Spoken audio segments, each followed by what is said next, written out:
விட்டு 573 கோடி ரூபா தரலைன்றது மனு முதல்வர் அவர்களும் சரி, இல்லை அவங்க கவிஞர் கனிமொழியா தூத்துக்குடி எம்பி அவங்களும் சரி பேசுகிறீங்க. 20 ஹெட்ஸுக்கு கீழே கல்விக்கு சென்ட்ரல் கவர்மெண்ட் ஃபண்ட்ஸ் கொடுக்கும். 19 பிரச்சனை இல்லை. பிஎம் ஸ்ரீக்கு அதில் நீங்கள் மெமரண்டம் ஆஃப் அண்டர்ஸ்டாண்டிங் சைன் பண்ணினால்தான் கொடுக்க முடியும்.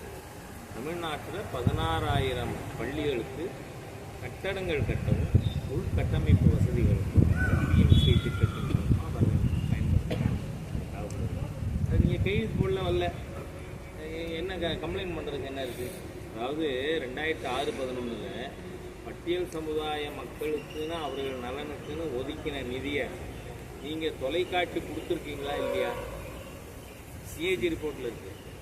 அந்த மாதிரி டைவர்ட் பண்ணுற மாதிரி இதில் பண்ண முடியாது. அது வந்து பிஎஸ்சிக்கான ஸ்கீமில் நாங்கள் கேட்கல, ஏற்கனவே இருக்க ஒரு ஸ்கீமில் தான் கேட்குது. தப்பு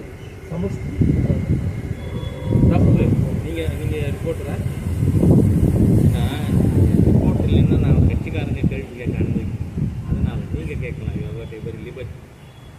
அந்த ஃபண்டு அதில் கையெழுத்து போடணும். ஏன்னா மார்ச் 2023 அன்றைய சீஃப் செக்ரட்டரி சிவதாஸ் மீனா அவர்கள் நாங்கள் இதுக்கு கமிட்டி போட்டிருக்கோம், இந்த மெமரண்டம் ஆஃப் அண்டர்ஸ்டாண்டிங் நாங்கள் சைன் பண்ணுறோம் அப்படின்னு கமிட் பண்ணியிருக்காங்க.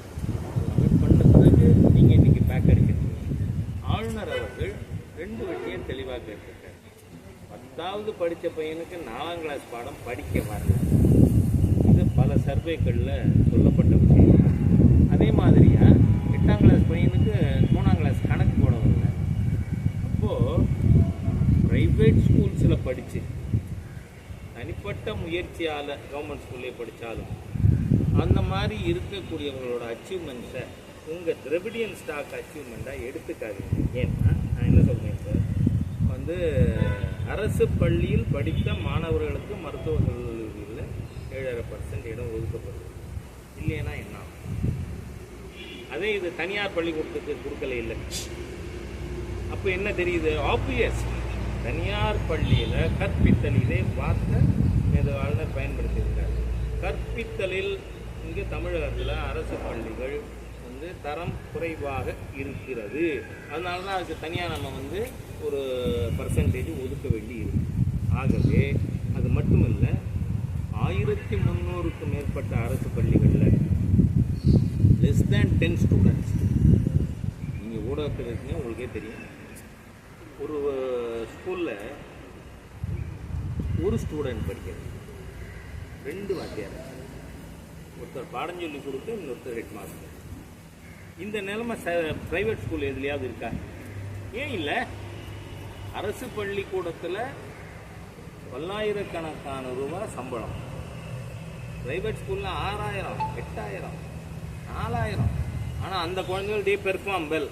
ஸோ தமிழ்நாட்டில் அரசாங்கம் திராவிடியன் ஸ்டாக்கு திரு ஸ்டாலின் அவர்கள், கனிமொழி, உதயநிதி இவங்களோட நிர்வாகத்தில் இருக்கக்கூடிய பள்ளிக்கூடம் எப்படி இருக்குது, தனியார் பள்ளிக்கூடம் எப்படி இருக்குதுன்னு பார்த்தா தரம் குறைவாக தான் இருக்குது. Let accept. காரணம் என்னென்னா, நம்மகிட்ட குறை இருக்குதுன்னு அக்செப்ட் பண்ணலைன்னா அதை நிவர்த்தி செய்கிற எண்ணம் வராது. அதனால் ஆளுநர் சொன்னது சரி.